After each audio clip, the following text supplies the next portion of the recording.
Good morning, guys. Good morning. Early risen. Thank God to give me the health and strength so I can be up early in the morning. Without Almighty God in the midst, where would I be? Where would you be? So, early risen people, early bird, eat the fattest worm. So, how are you guys? I hope you guys are good. Happy Wednesday on this Wednesday morning. And I would say happy Wednesday. Now, guys, all the way in Miami, I would say rather, unpacking the story in regards of football and NFL and Antonio Brown. So this is the content for now. This is the content for today. Yeah. So I'm gonna give you guys couple content whenever I forward. Basically, this is around this time. I could come up and say, guys. So we're talking about Antonio Brown. Yes, this Antonio Brown here, and we're gonna unpack the story. But how are you guys? Hope you guys are great. Hope you guys are good.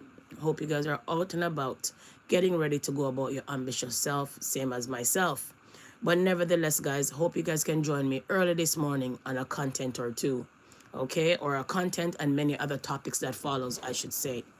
But anyways, good morning, like I said again, and happy Wednesday. And let's unpack the story quick and fast. Prosecutor Antonio Brown could face 30 years in prison if guilty. Former NFL star wide receiver Antonio Brown could face up to 30 years in prison if convicted of attempted murder because a firearm was allegedly used, a prosecutor said Monday.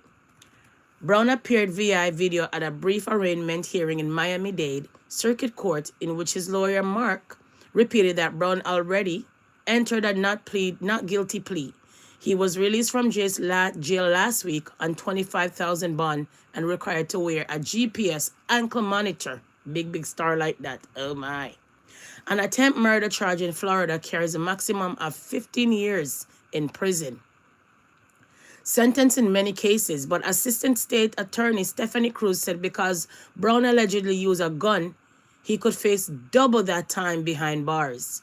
Because of a firearm sentencing enhancement, the law also carries a potential 20-year maximum monetary, like it's mandatory. It's gonna be a mandatory people for him to get at least 20 year.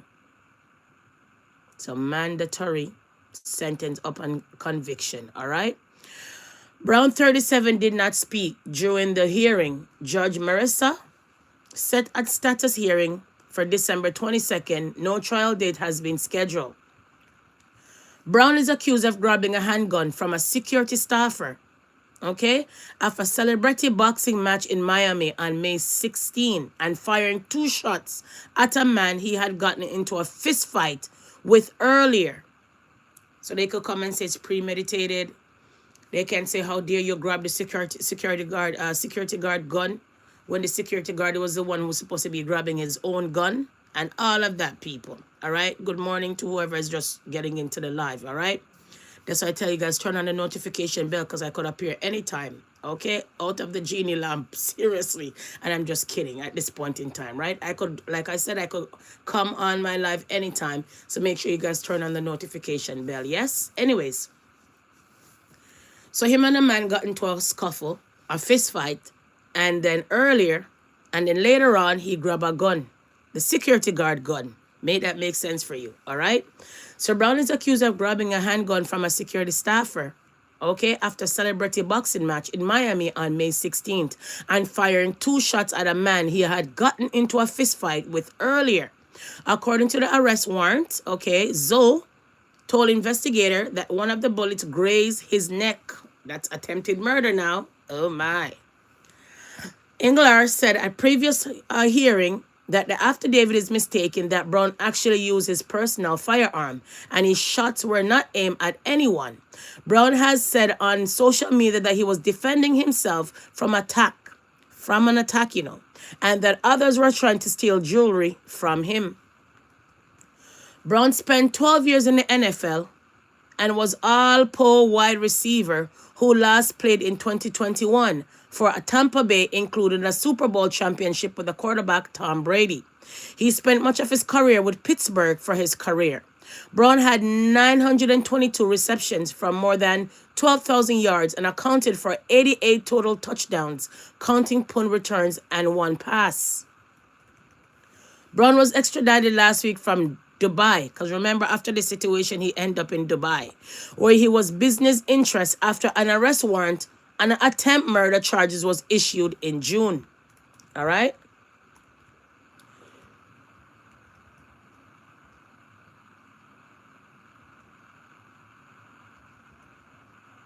So all of that, people, with Antonia Brown and this whole case, which I don't even think I need to read all of it. But nevertheless, guys, 1 second. There's more to this story. And let's see.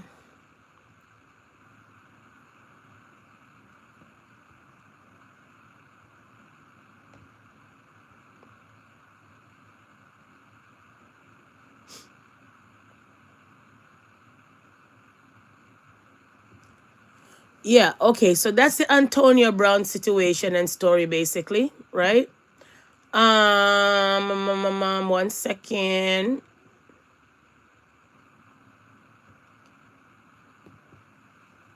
So remember, Antonio Brown been in this spotlight for a while, okay? It's so sad that Antonio Brown is not playing any football no more, but he found himself in some kind of trouble when it comes to facing up to 30 years when it comes to this situation. All right.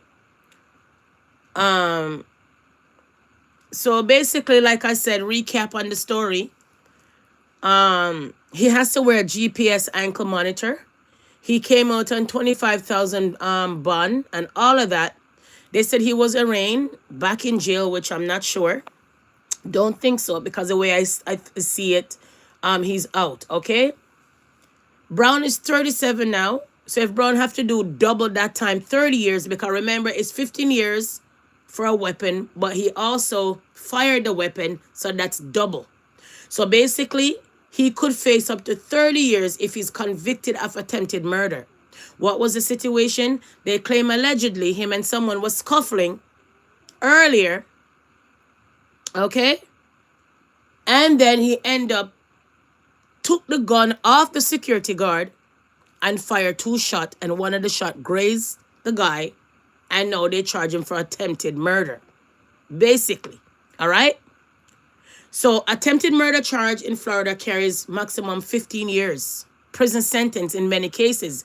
But Assistant State Attorney Stephanie Cruz said because Brown allegedly used the gun, he could face double that time behind bars because of firearm sentencing enhancements. The law also carries potential 20-year maximum.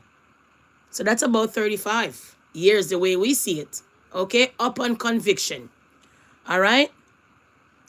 The trial date has been scheduled for December 22nd, I should say. All right.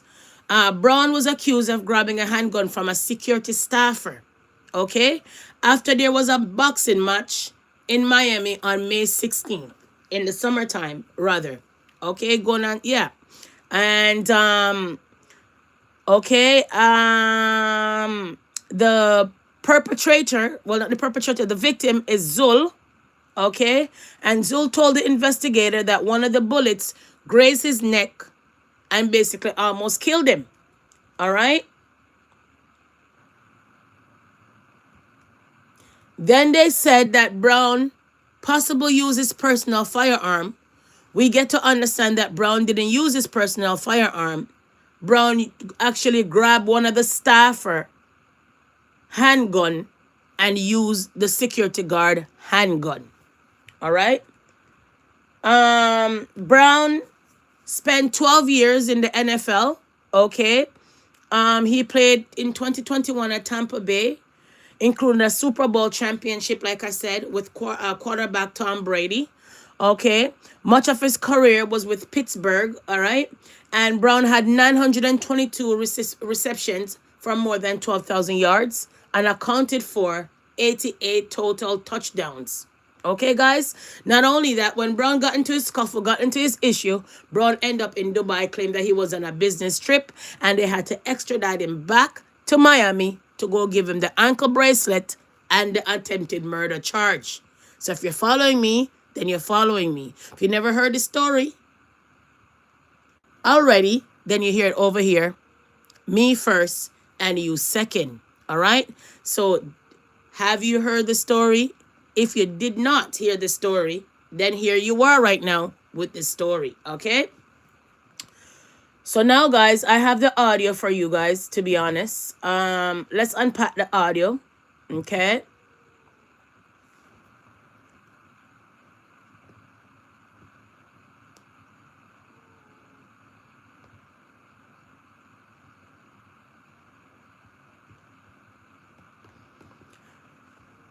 It's so sad to know that his life has to go down like this, to be honest, because I don't know how the hell you get into a scuffle, right?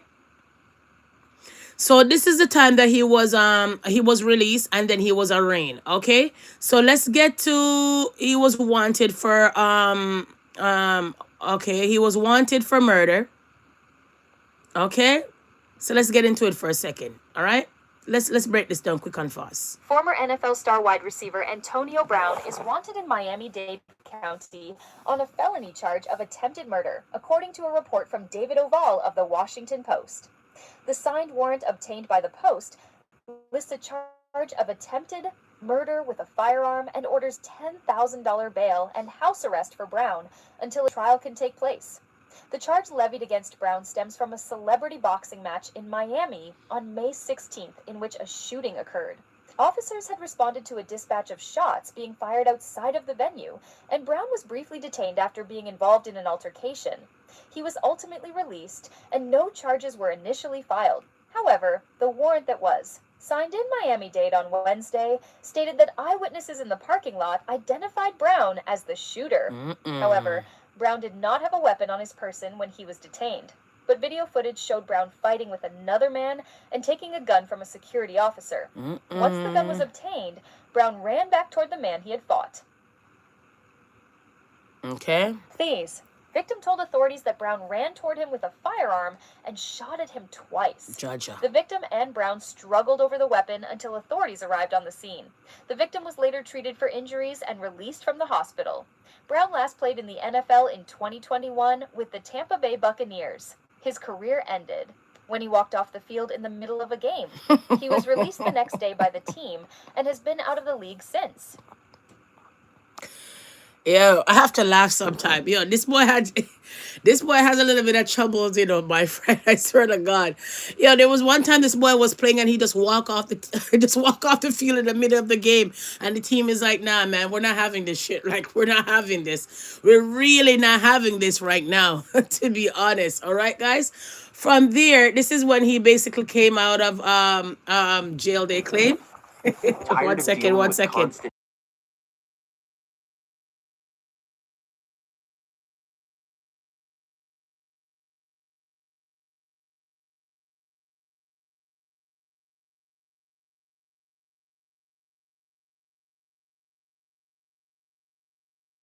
Bonding out just his custody for days. He has been placed on house arrest. And local 10's Hania Shivi has been following this story. She is live at the jail in West Miami-Dade where she saw Brown walking out. Hannah. Chris Eric, just before 10 this morning, Antonio Brown walked out of jail, and his attorney, Mark Eiglersch, was right here by the door waiting for Brown to come out. But before they went home, Brown wanted to make a very quick stop at a food truck that was parked right here at the jail. Jaja. AB walking out of jail and embracing his attorney, Mark Eiglersch, waiting for him on the other side, telling him there that he's not interested in talking to us. But as soon as he turns his face to the right, he notices the Conch food truck is open for business. We saw him come out, and we just called him over to the truck to give him a meal. Brown, without thinking about it twice, made his way straight to the fruity-dressed Conch for a cup. God is great. I didn't know he would stop, but, he showed love to us. Brown's partner is on a plane from Dubai back to South Florida. So his attorney picked him up, ordered an Uber, and made sure he got home. We're extremely grateful that he's out after over 40 days of incarceration. He's extremely eager to rejoin his family, who he loves dearly.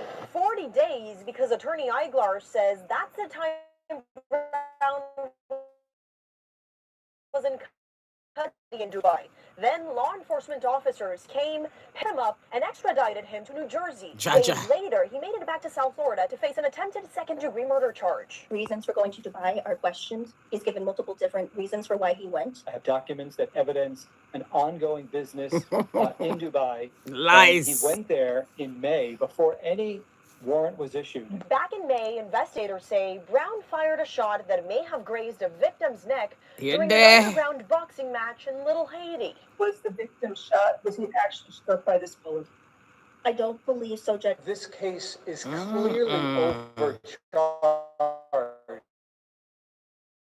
as an attempted murder. Well, obviously. The judge said, at worst, we're talking about aggravated.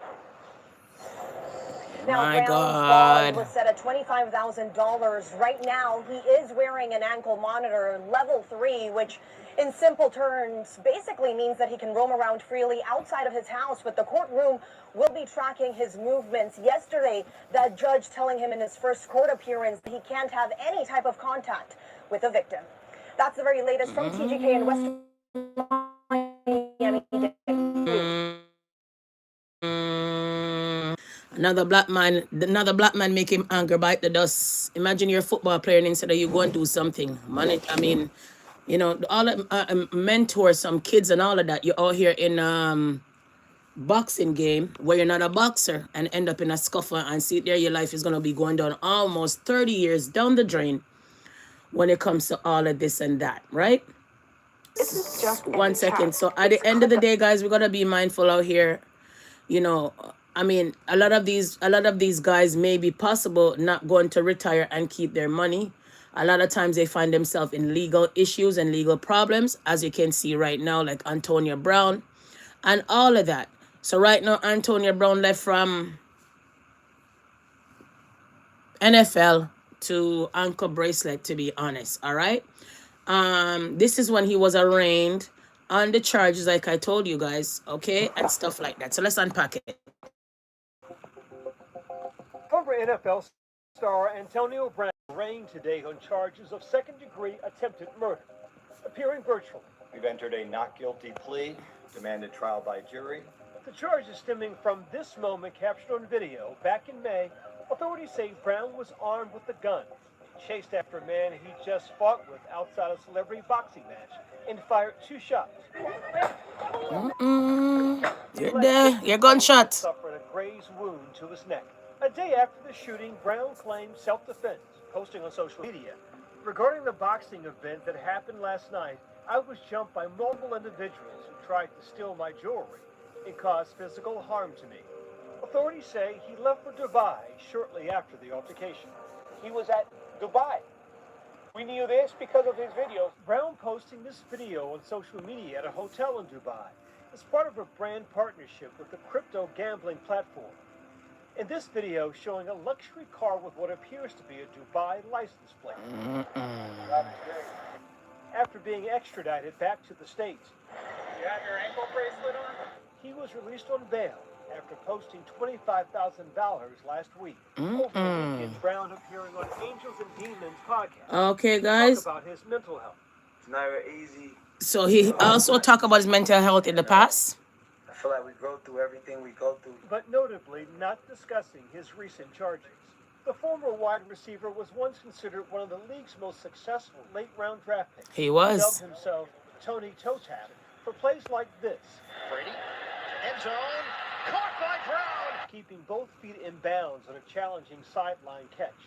Raking in several brand deals like this Pepsi ad. Antonio, what have you got in mind? Bit of a throwback. But overshadowing his professional accomplishments, a Jaja. string of legal battles. NFL star Antonio Brown, accused of sexually assaulting a woman who worked as his trainer. In 2019, the Jaja. New England Patriots releasing. So didn't I not say that? So his life been going down in spiral, sexual assault, now attempted murder. Can a black man resign gracefully? Can a black guy understand the laws and the rules of the land nowadays? At times don't apply to him no matter how rich he is? So can't they not behave themselves? So after the sexual assault, now attempted murder. Possible going to be going down for 30 years for busting shot after a boxing match. Is he a boxer? NFL guy like this not even supposed to be out here doing stupid stuff like this. But what can I say? Your money, your life. What can I say now? Let's unpack. From the team amid sexual assault and misconduct allegations. Listen. Allegations that he denied. And in 2021, while playing for the Tampa Bay Buccaneers, see there? Brown removing his uniform mid-game, walking off the field, and then they let him go the other day. Talking to a coach. That move effectively ended his career. See there? Brown never played professional football again. Georgia. Brown later said in a statement he had left the field because he was forced to play on an injured ankle. Now awaiting trial on the attempted murder charges, he's on house arrest, wearing an ankle monitor. If convicted, he could face up to 30 years in prison. My God. Could you imagine? Can you imagine what's happening with the star? Can you imagine? All right.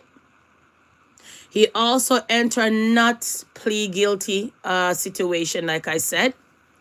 And they're going to be going to trial. His lawyer said that they overcharged this case. Brown is Okay. back in a South Florida courtroom. The former Tampa Bay Buccaneers player facing attempted second-degree murder charges. Trent Kelly, live outside the courtroom with what we can expect from today's hearing. Trent. Yeah, that's right. That arraignment actually just took place here inside the courtroom behind me. I just stepped out. Antonio Brown appearing virtually via Zoom before his attorney entered a plea of not guilty. That's following his arrest on that attempted murder charge and his release from jail last week. Former NFL star Antonio Brown set to be arraigned in court today, days after bonding out of jail following his arrest on an attempted murder charge. Happy to be out. God is great. Brown bonding out of jail last Thursday before being dropped off in an Uber at his Hollywood home. We're extremely grateful Okay. that he's out after over 40 days of incarceration. In he's Dubai. extremely eager to rejoin his family, who he loves. So imagine that you go to Dubai on a business trip way before there's a warrant out for your arrest, we get to understand. And when there's the extradition coming up, they lock you up in Dubai for about 40 days. 40 days now. And held you and brought you back here. Let you out on bail with an ankle bracelet. So you see how the NFL player life gone down the drain? Sexual assault, no, for walking off the field. Sexual assault. No, attempted murder. Another black man bite the dust, basically. Could you imagine? Not playing any football no more, and he's still young. Not doing anything with himself other than at some kind of boxing game, end up in a scuffle, cry self-defense, and bust 2 shots. Now end up attempted murder. Facing up to 30 years in prison. So if you didn't know, now you know. All right? And if you never heard about the story and don't care about the story, well, I'm shouting it out first. And you second, third, fourth, or fifth, whenever you get this content, or whenever you appear to watch this content, so to speak. So I want to say, anyways, Wednesday, the week is trickling down. Yay, seriously. The days are counting down. By the time you look weekend, and by the time you look Monday, by the time you look weekend, by the time you look Monday, by the time you look weekend, by the time you look Monday, by the time you look, Christmas is around the corner, New Year. Okay, guys? So be mindful, pack some patience, and go and trot in life. Okay? Patiently. So from there, guys, that's what we had to come and unpack. We had to come and talk about that story and talk about Antonio Brown. And we're going to have our eye on the ground because, like I said, Antonio Brown is out here. Not so great, not so good. All right, people? So all of that and one content, so to speak. Now, from there, guys, we want to talk about a lot more stuff. All right? We want to talk about a lot more stuff. Okay? All right? So now, I want to talk about a breaking news. This is a story where A lady, husband passed away. She met the husband when she was 16 years old. So I don't have to sum up all of that. They had 2 children together. The husband ended up dying and she ended up suffocate the children, attempted suicide, and now she faces life sentence in prison in Toronto. So I have to unpack the story because the story happened quite a back. 2 innocent child was killed by the mom. Mom tried to kill herself but failed at it. Right now is basically paraplegic because she hurt some part of herself, but she's not dead. So let's unpack the story quick and fast. It's a tragedy, but we need to unpack this. Breaking news, please, and thank you. All right? And a warning, this next story deals with disturbing subject matter. A mother who killed her 2 young sons. Those are the 2 kids? Guilty to 2 counts of second-degree murder.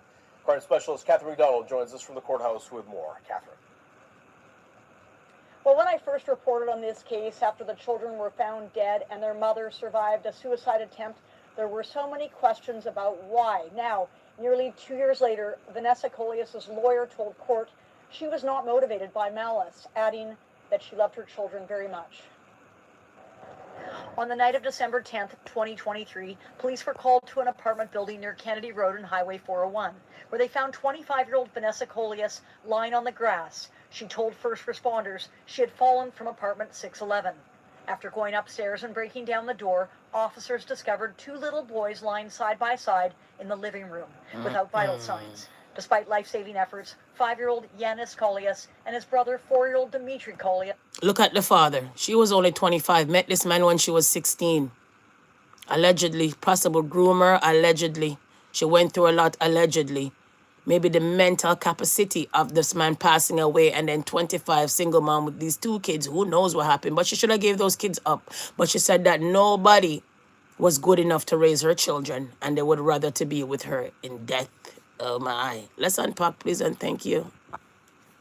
Could not be saved. Next to the boys were their birth certificates, 2 sets of dress clothes, a photo of their late father, and a cross. Police also found signs of a failed suicide attempt in the bathroom and a stool next to the balcony railing, consistent with Vanessa Colias' position where she'd been found on the ground. Appearing in a Toronto courtroom via Zoom from jail in Windsor, Colias pleaded guilty to 2 counts of second-degree murder on Monday. Vanessa Colias admitted that she put out Yanis and Dimitri's funeral clothes, put a photo of their father who had just died and a candle next to them, before suffocating each boy while softly singing, "You Are My Sunshine." She then attempted to end her own life, eventually jumping over the balcony and sustaining injuries that have left her a paraplegic. Just 9 days earlier, Colias' husband, 72-year-old Costa, suddenly died. Officers discovered a handwritten note inside the apartment for police, which referenced the recent death of Ms. Colias' husband. So how old was the man? 72. How old was she? 25. So that answered all of that question. Oh my. Expressed a desire that she and her sons be reunited with him and contained apologies and pleas for forgiveness directed towards family members for what she had done. Colias met with a forensic psychiatrist who concluded that she suffered from adjustment disorder after the death of her husband, whom she met at age 16. See? The psychiatrist noted Colias, who had been abused as a child, felt with conviction that there was no one else who could adequately care for her sons. You see? They were safer with her than without. To me, allegedly, although the man is dead, dead man tell no tales the man was a groomer. Because if you're 72 and she's 25 and you met her at 16, then tell me no, man. Tell me no. Oh my. Her. In her experience, there was no one trustworthy enough to care for them, and she could not leave her boys in that uncertain world. Colias was sentenced to life in prison and will not be eligible to apply for parole for 18 years, telling the psychiatrist she knew her actions were morally and legally wrong, but hoped others would understand that her intent was to save her sons and be with her husband so they could all be together. Her biggest regret was not being successful in her own suicide attempt to achieve this goal. And Colias addressed court crying. Mamma mia. When you're so broken down as a young child, end up in this kind of marriage, end up with these 2 kids, and then man gone, you're not working, all of these kind of things. I just could imagine what was going on through her brain. But still don't give you that excuse of killing those 2 innocent children, right? But nevertheless, people, our heart and soul goes out, and hopefully no other mothers attempt these kind of things. All right, guys? We know that mental illness is real, and we know that suicide is real. So we gotta be mindful and hold on a little bit more, okay? So I had to unpack that breaking news, guys. A sad breaking news, but I had to unpack that because when we're doing content, we try to add more content. I mean, more topics in the content, so to speak. From there, guys, I've been shouting out this for a while. Grow what you eat what you grow. Be mindful to know where your food is coming from. Be careful where you're buying your meat. Just be mindful how you're consuming stuff out here. Well, people, all the way back, we're talking about now that lab meat is out here, right here, and you won't even know the difference. So let's unpack. Let's go to meat for a Thanks second. to Health Canada's quiet regulatory changes, lab-grown cloned meat is coming to a grocery store near you, See and there? it's all being done without your knowledge or consent. Jaja. Let's dig in. If you've been following Health Canada's latest food experiments, you may have noticed a new buzzword creeping into the regulatory landscape. It's called cellular agriculture, which sounds harmless enough, but what does it actually mean? According to Health Canada, this umbrella term covers everything from meat, seafood, eggs, and milk products that are produced without raising a single live animal. You're These there. are tissues grown through what they're calling cell culture methods, Gross. also known as lab grown. Here's how it works. Scientists take cultivated animal cells, often muscle fiber, from the desired species, for instance, chicken. They isolate those cells, place them into what is essentially a glorified petri dish, and grow them under what regulators refer to as controlled culture conditions until they form whatever tissue they're aiming for. And once that tissue is grown, well, Health Canada says it can be baked, grilled, fried, or folded into your dinner just like any other food ingredient. Now, under normal circumstances, anything this experimental would fall under Canada's novel foods category, meaning it must undergo a thorough pre-market safety assessment. Developers are supposed to present detailed data on their production methods, potential contaminants, allergens, toxins, and nutritional composition. Health Canada says these reviews typically take about 410 days. But on November 13th, they quietly released a statement that after reviewing what they call all available information, Health Canada's scientific opinion is that foods derived from healthy cattle and swine, that's pig clones, and their offspring are as safe as foods from traditionally bred animals. That's a pretty big declaration, and it raises a lot of questions about how these emerging food technologies are being evaluated and how quickly they're being ushered into Canada's food supply. Sylvain Charlebois, the director of the Agri-Food Analytics Lab at Dalhousie University, joined the Food Professor podcast a few weeks ago to break down what's really behind Health Canada's labeling discrepancy. Listen to this. You want to design the best animal and increase productivity, increase quality, and of course reduce production costs. It's very natural. The thing about technologies across the food supply chain over the years that we've seen benefits give. So they don't want no workers. They want to make this shit in the lab, keep their money in their pocket. Sooner or later, there won't be no workers. It's just machines and robots and all of these things. Once you want to go and you want to reduce all of this and gone to lab to make meat, you gone too far now. But what can I say? What can I say, folks? I'm just unpacking it. Given to the industry, but when it comes to the till, when it comes to the consumer paying for that food, there's never any obvious financial benefits for the consumer. If you start labeling, you completely change the rules, because if all of a sudden you have, clone meat at $10 and regular meat at $10, most people will take the regular meat. But if your clone meat, because it costs less, is $7 or $6, my bet is that a lot of people would consider it. Oh my God. Yeah. As you always say, let the people decide. See it there? The people decide. Power to the... So would you be out here eating clown meat because it's cheaper? Are you interested in eating meat from the lab? Oh, that's why I can't eat pan-raised fish and all of those things. That's why I could never eat all of these things. I can't. You know what I mean? So we got to be mindful out here. So did you know right now, unlabeled lab-grown meat is coming to your supermarket anytime soon? If you didn't know, now you know.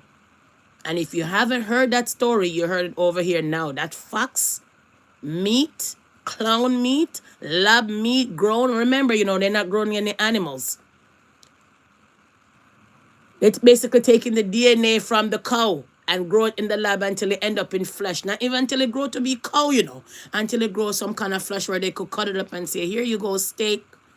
So if you didn't hear the story, I am not going to revive the story. When I drop the content, just go and watch over the content the way I see it. So are you interested of eating clown meat? Oh, what is this world gone to? From there, guys, from the clone meat now, passing on, kiss my teeth passing, because there's many topics in this content, to be honest, okay, because I gotta run, and I'm sure you gotta go. From there, guys, we're just gonna kiss our teeth, actually, and pass, all right? From there, guys, let's go down to Jamaica for a second, and let's bring out Spice for a second, all right? So let's go to Jamaica right now. And let's talk about Spice for a second, okay? All right? 1 second. Miss me with the negativity.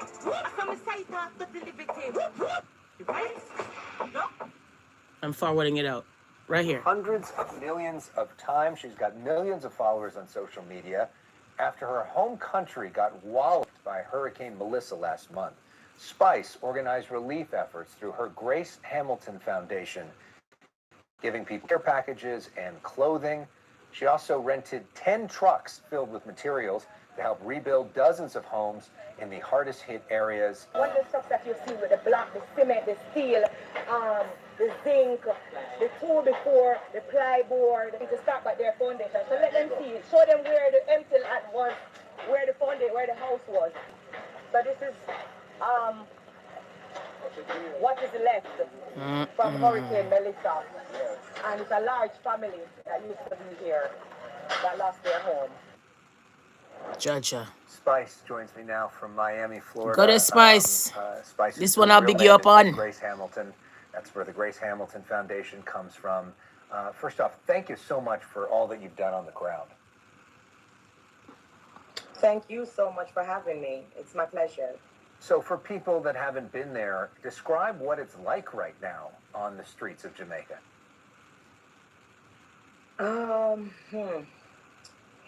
It's devastating for me. The first time I went to Jamaica, I cried. Just knowing the lush greenery that used to be home, the tropical beaches, the trees that is now falling to the ground, the light posts, like half of the islands is still without electricity. And just to explain to you, Jamaicans are a group of people that they're very prideful. So when I went, especially to the country areas, and I was giving out the relief packages to see how they were eager to just get food and water, it broke me into a million pieces just to see my home country in such a devastating state. So for me, I feel like one of the driving past, I kept asking, why are the trees like that? Who cut the trees? Because it's like the trees were just broken, torn up. It's really bad. People are homeless right now. A lot of people lost their home. Like, people are just sleeping.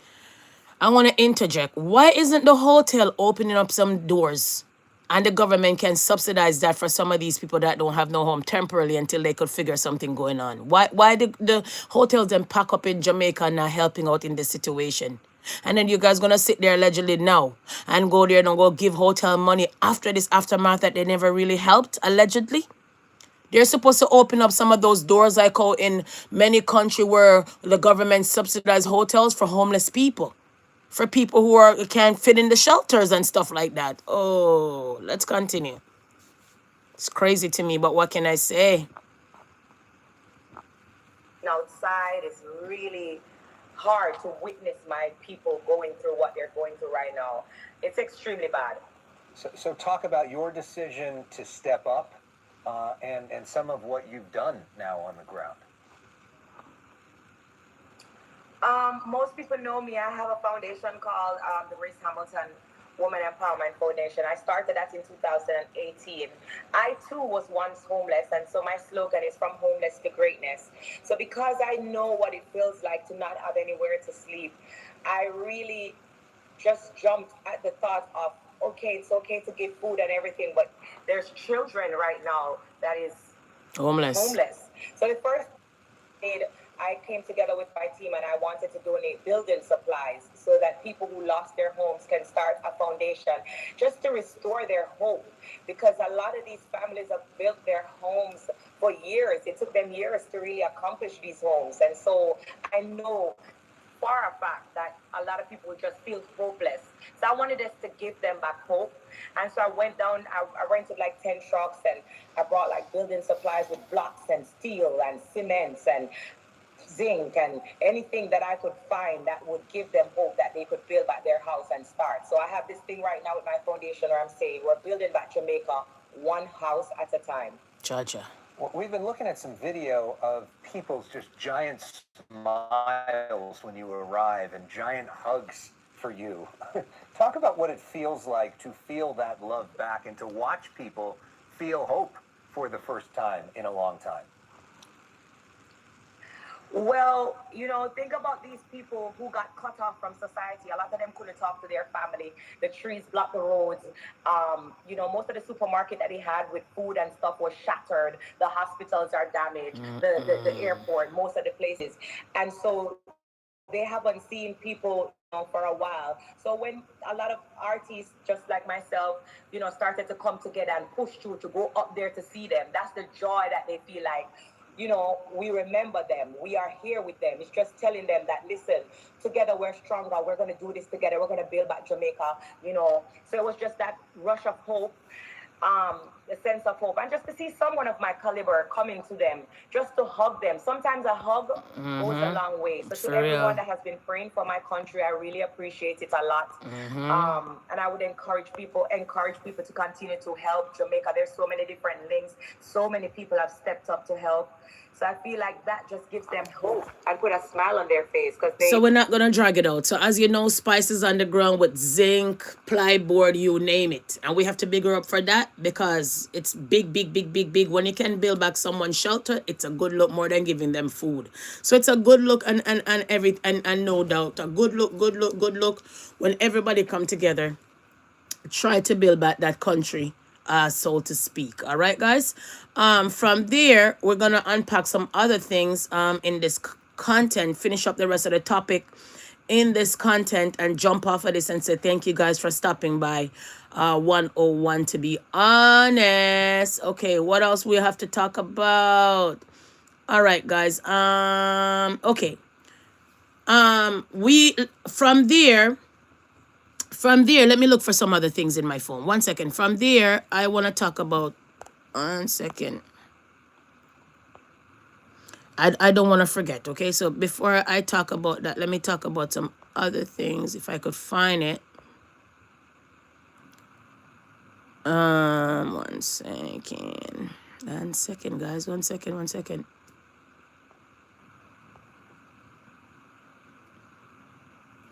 One second. All right.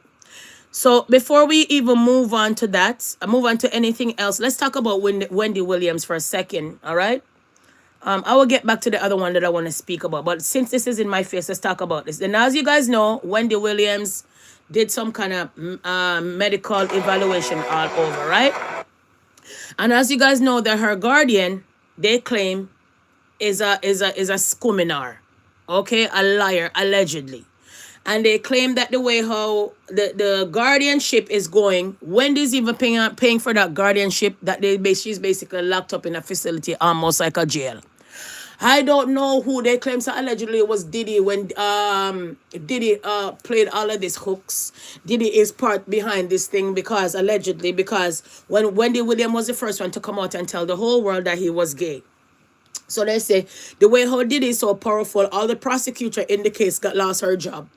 The way how Diddy was so powerful, they claim that Diddy was also a federal informant back then, allegedly. So the way how Diddy arms is so strong out here, anybody mess around with Diddy is going to face the penalty of face the black hole of Diddy asshole, allegedly. Anyways, guys, from there, we get to understand that Wendy Williams' guardianship is getting out of hand. And we understand that Wendy Williams' medical situation came back, and it came back different report, different everything, which we know all this time they were basically lying when it came to Wendy Williams, right? All of that stuff in one. So let's get to Wendy Williams for a second, please and thank you. All right, so we know that this is hard. Wendy Williams is locked up somewhere and can't come out. Yes? So let's back this up. Could you imagine that your husband cheated, come out here with a girl, have baby, your son was using some of the money to keep birthday parties, and after that now guardianship come out and talk about you have all of these sickness and all of these things. She has grave disease just like Vybz Kartel. I wish Vybz Kartel would campaign more on the grave disease so everybody else could talk about it, everybody could know about it. But sometimes this man is out here campaigning and liquor and all kind of nonsense, knowing that grave disease not even supposed to be consuming all of this liquor and all of these things. But nevertheless, not my business, okay? So I want to unpack this quick and fast. From taking Melody away. Well, we will see, because that also is against the law. You know, you can't. Okay. The diagnosis that Wendy Williams has been waiting for. We just talked to her A-list lawyer who's fighting Wendy's controversial guardianship, and he says finally the path is clear to getting Wendy out of what she's been calling prison and back to the life that Wendy's used to living. We got details after the break. One second. Also, don't forget, check out my podcast, Drop Dead Serious. We have lots of breaking news on the podcast. Updates. One second, guys. But for Wendy Williams, I will make an exception. Her story is legal as well as medical, and if you ask her, it's 100% criminal. But that dreaded court-ordered guardianship that's gravely restricted Wendy's life for more than 3 years now is pegged to a specific diagnosis. It's terrible. Frontotemporal dementia. You're there. That is an incurable and progressive brain disease. It only gets worse, and eventually it You realize everything that the woman have, they want to keep her one spot. They said it's not curable. Grave disease not curable. Her foot situation is not curable. And all of this dementia is not curable. Just to keep her under guardianship. And the guardianship is being paid for with her own money. Can you lock up someone and use your own money and lock them up? Oh, Wendy, I wonder what you did to people in Hollywood, they claim, allegedly. Nevertheless, let's unpack. Debilitating. But recently, Wendy underwent a new battery of tests, and we have learned that they found the exact opposite. Yep. No dementia. See? That original diagnosis was wrong, these tests pointed out. We reached out to the lawyer who's leading the fight to get Wendy's guardianship lifted. Joe Tacopina is a courtroom legend, and he's a friend of this show, and he told us this is true. This story is true. Wendy is not medically incapable of making her own decisions. I told ya. So what does it mean?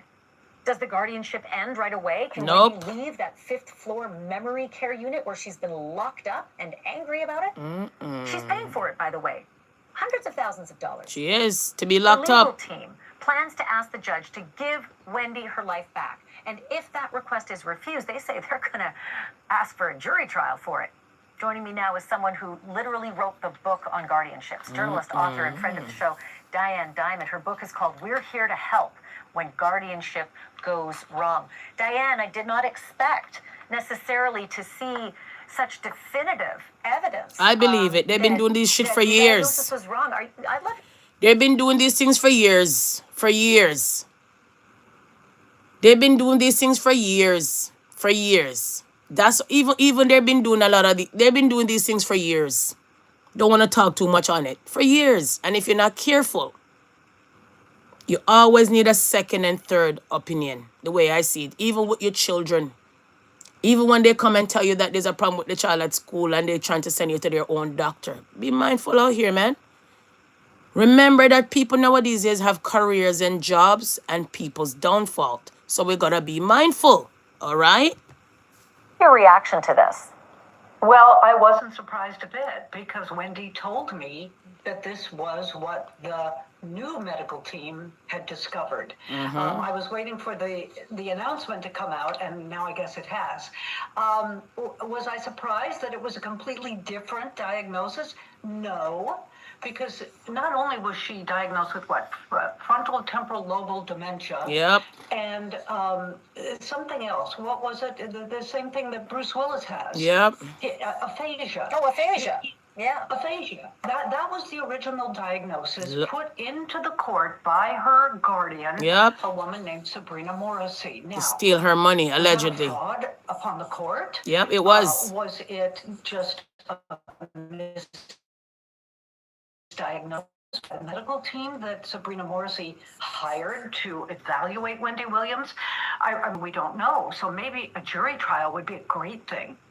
Boy, would it ever. I have so many questions, and I know that that's the kind of thing that you get when you put people on the stand, and a lot of dirty laundry can come out on both sides, and I think that's something that they've been threatening her with. I know that that's been some of the reporting from court, is that Sabrina Morrissey et al. Has said, oh, Wendy, you're not going to go to any trial because you're not going to like what the public's going to hear. So, and I should be very frank with our audience. Diane, you and I are friends. We have both had lunch with Wendy. We have both come to the same, separately, we both come to the same conclusion that she's fine. Look, she's a little off, but she's not the kind of person you should And everybody going to get that off people one day. wandering the streets who are in far worse condition, who they haven't locked away. And it just seems... And as age goes, you forget some stuff. You will have the key in your hand and looking for the damn key. Okay? You will have the cell phone in your bag and calling down the damn cell phone. So people go through that daily, even if they're younger than Wendy. Imagine Wendy that goes through so much.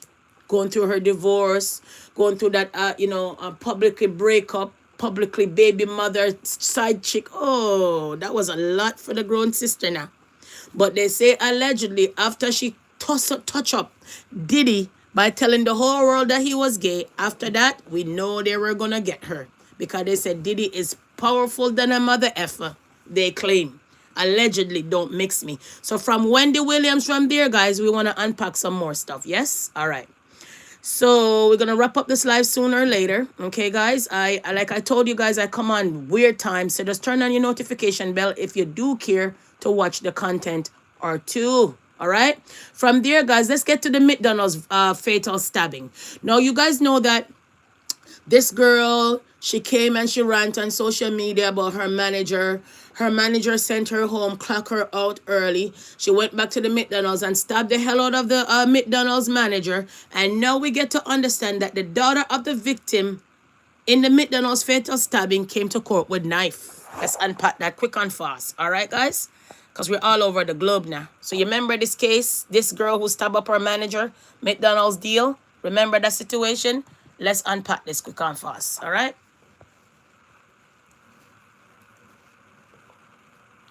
Let's try to unpack this quick and fast. 1 second. Where did it go?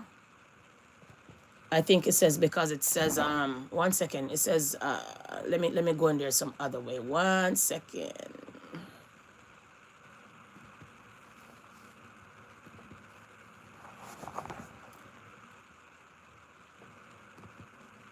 I wanted to open up. Okay, here we are. Because I had to open up a different way, guys. Give me a second. Give me a second. I'm going to meet you guys for a second.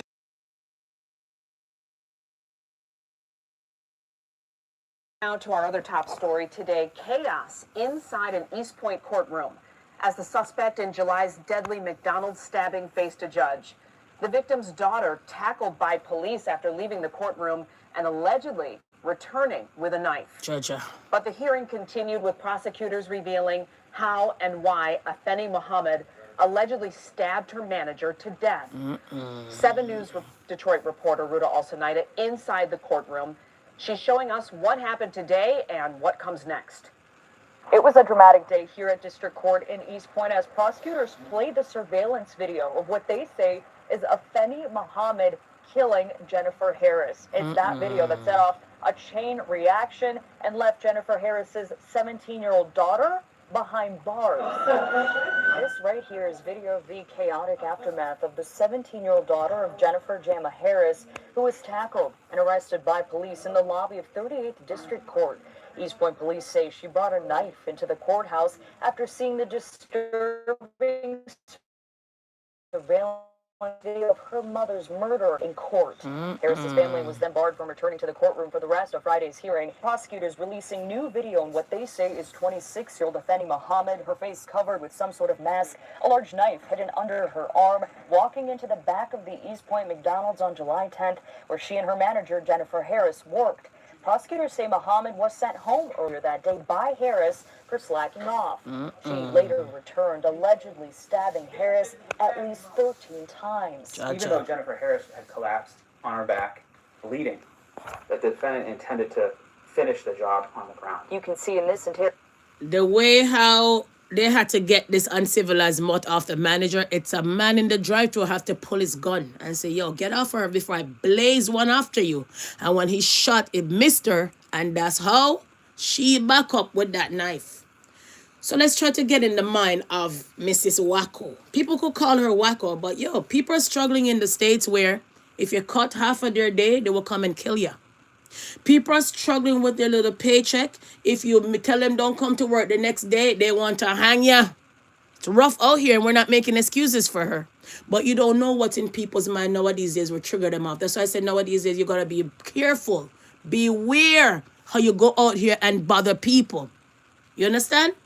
Be mindful and be careful how you're out here bothering people.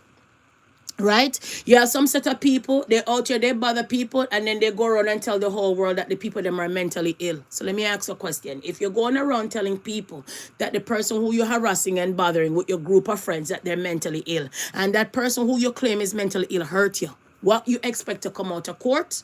What you expect to come out of the case if you've been singing that person is mentally ill and you continue to still go there, go harass the person? And if a person harm you, you expect anything should come out of the case if you knew the person was mentally ill and you're there harassing the person at the same time? So be mindful and be careful, guys. Nowadays days, how you trigger off somebody nowadays days. The manager has a right possible to send her home because she's slacking off. Right? A lot of times you have lots of manager, they're overmanaged. And a lot of time you're in workplaces and you have a manager that look like you and everybody else that don't look like you. And if you're not careful, you're a manager that look like you, put the pressure more on you because she can't talk to nobody else. She could never dare to tell all the ones that don't look like you to do anything because so far she would lose her job. You understand? But you, the black person, have sometime a manager that looks like you at times.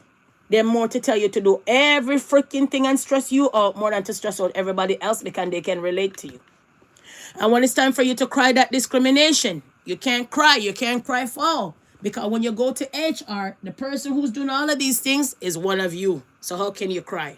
We always want changes. We do ask for change, but at times it's detrimental when you have somebody like us in power, because at times they take advantage of the situation and don't know how to go about it. And at times the rules and the bias and the preconceived bias rules already set in stone, and they get your own to come do their dirty work. Think about it. So we're going to be mindful out here. Remember, a workplace is a workplace. Remember, the manager is a manager. And remember, at times when you know you're going to kick off, get off, go home and take a breather.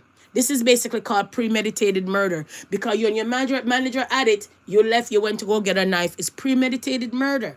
They say that you have hours, 24 hours to calm down. They say when you leave a scene and leave a situation, you're supposed to go and calm down. You're not supposed to come back, because it's called premeditated murder or whatever you're doing of that sort. So be mindful out here, people. Please and thanks. All right. From there, guys, let's see what else I have for you guys. And I'm going to wrap up this live and say thank you guys for stopping early in the morning. Yes. What else we got here? Okay. From there, we want to get to our next breaking news. All right. Imagine that this place is a homeless shelter. Imagine that taxpayers and the government is paying for this place. And when you hide, this place end up in a drug bus in a shelter. Let's unpack the big drug bus in the shelter, the homeless shelter. All right? I tell you. Small towns like this don't normally have this kind of thing. They took a ton of illegal drugs off the street. Hopefully we can clean this up and get moving forward, because enough's enough. It's too close to children. I'm reluctant to go out tonight because it's getting into a potential incident. I was wondering if you had any comments about the drug bust that happened here last night. No comments at all. You know, from a harm reduction standpoint, that is harm reduction. but at the same time, it very well could kill people. We're here now. Is there anyone that we could speak to? Get the fentanyl off the street. I believe getting the illegal drugs off the street is imperative. Something has to be done soon.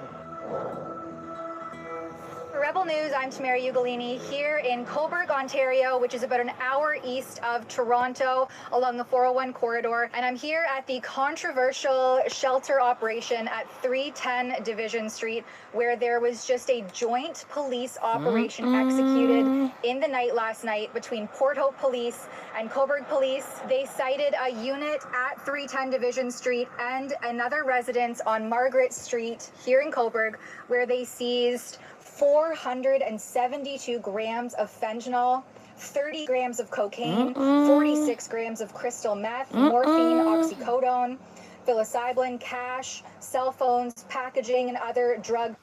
So you're in a homeless shelter not paying any rent. Taxpayers like myself is paying for that shit.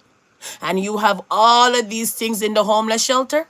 Where you get all of this money to buy these things? You know why? Because you're not paying any rent. Free food, 3 squares a meal, free food, free blanket, free clothing, free every damn thing. Even when you're going on your own, you find a place they're paying for shit.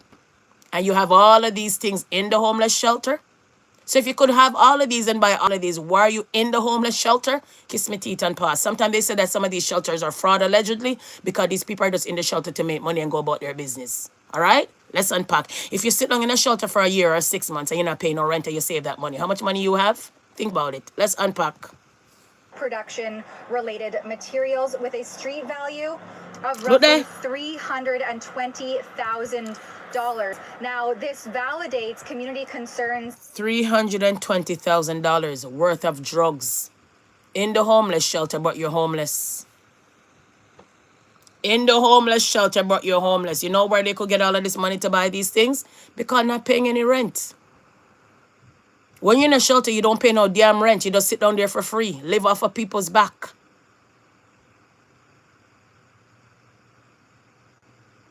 Everything is for free. When they're ready to go, there's places that they could get free furniture. When they're ready to go, there's places where they get first and last. When they're ready to go, they have places that subsidize their rent. $320,000 worth of drug value drugs in a homeless shelter. Oh my. Sooner or later, the government will wrap up all of these homeless shelters, to be honest. Could you imagine? Let's unpack some more. In this area that have been proliferating for years when it comes to community safety, the use of illicit drugs, open-air drug use, the crime, the violence, and the chaos that has ensued on these streets since this shelter redesignated and reopened as low barrier. Now, for this behavior, the charity called Transition House that delivers these shelter operations has been awarded additional funding and a larger facility just a year ago to expand its operation. And so we're here on the ground to get some feedback from the community, figure out.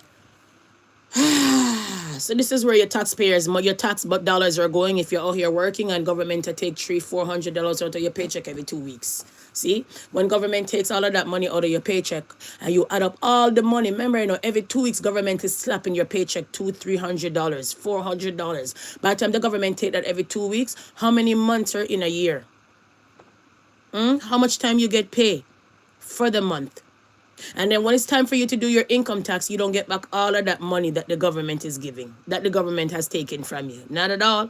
All right? Not at all. Okay?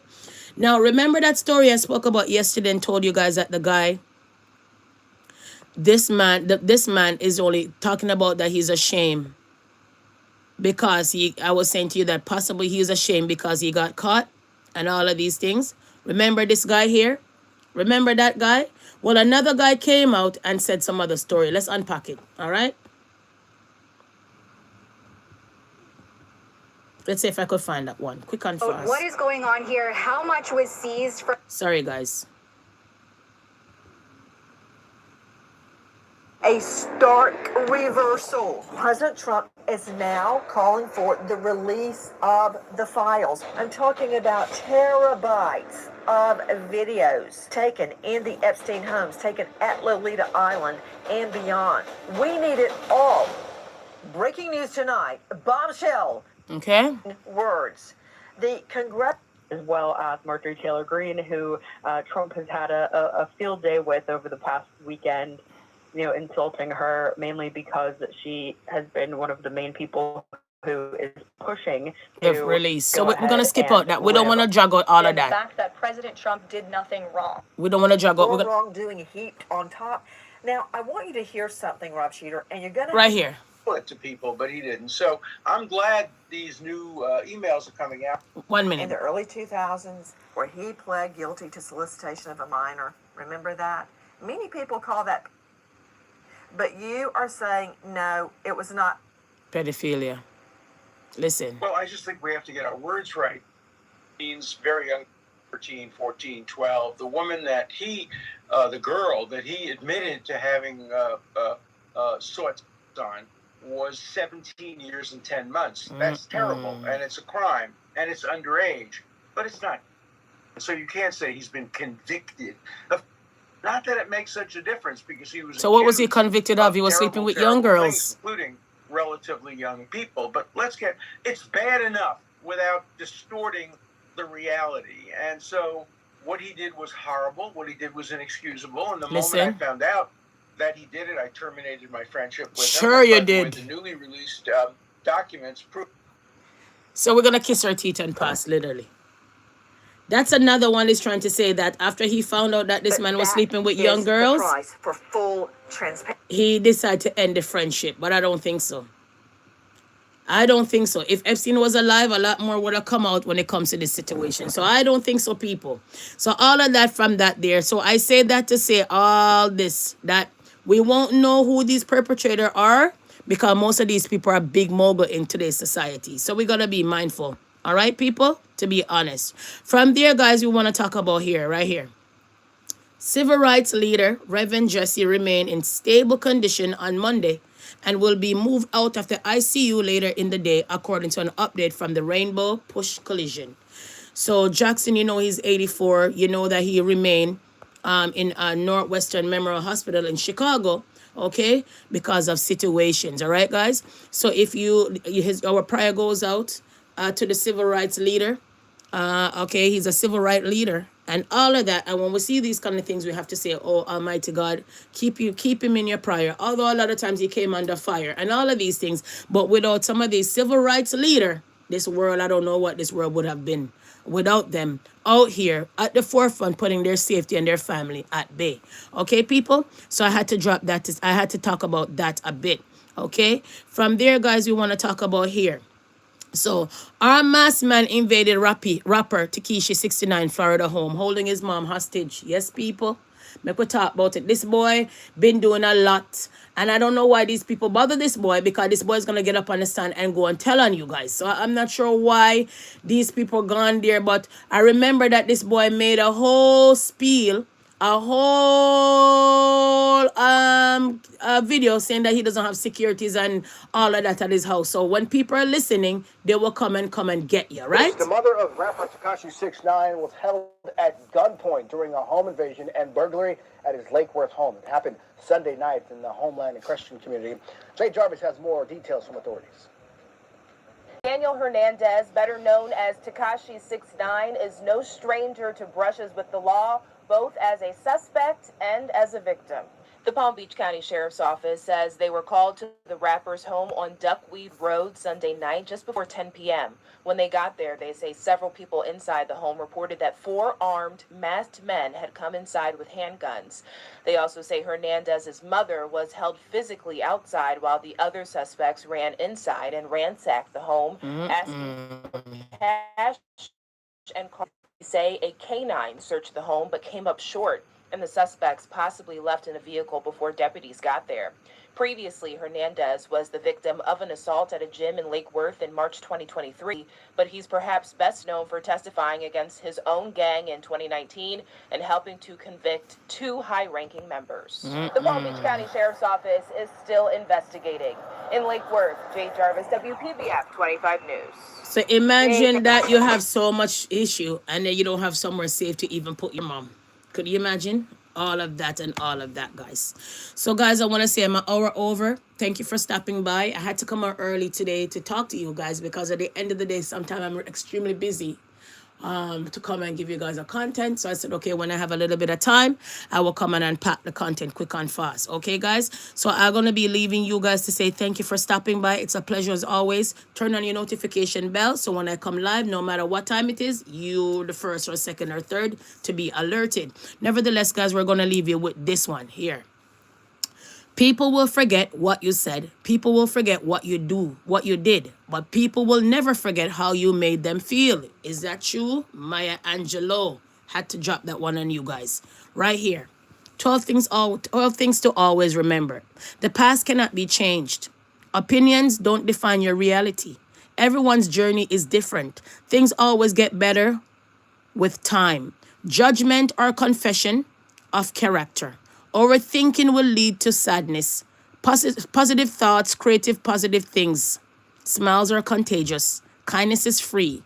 You'll only fail if you quit. What goes around comes around. Happiness is found within. Be mindful. Now, I want to talk about this. Something that I dropped yesterday. 1 second if I could find it. This. Is it this one? Now, me see here, somebody I come chat up their mouth. So I said relieve and this and that and this and that. Yo, a lot of times when I read shit, I put my own words in it. We all know that the word is realized. But I said relieve. A lot of things you're going to see me put my own 2 cents in it. So we know the word. We all know that the word means realize. Kiss me teeth and pass. Right? That's why I said yesterday I'm going to reuse it. So many times if I reuse this, I'm going to take out one word and put my own in it. All right? You understand? I didn't say I was a perfect reader, but at least I don't eat my name on bread or muffin or cake as you guys shout out bulla. Okay? Calm down. Simmer down. I guess you guys realize that the content are shot nowadays days. So I'm going to come here with a negative spirit, on a tormented spirit, on a wandering spirit to come from me. I'm going to depend on an argument with no girl on the internet. Remember, I tell you guys this. I'm too grown for all of this now. Grow up. Get a life. Watch the content if you're watching the content. But don't come over here with you guys nonsense. Because I'm not the one and I don't have time for it, to be honest. Okay? Because you're not stop me from coming this and you're not stop me from bringing my content forward. Okay, guys? Kiss me teeth and pass. Now, moving on. We say our prayers goes out to everyone that still haven't found their family or their family still struggling in Jamaica. Okay, guys? From there, we also want to say big up to those who always come and watch the content no matter what. And I catch you guys another time. Peace and love.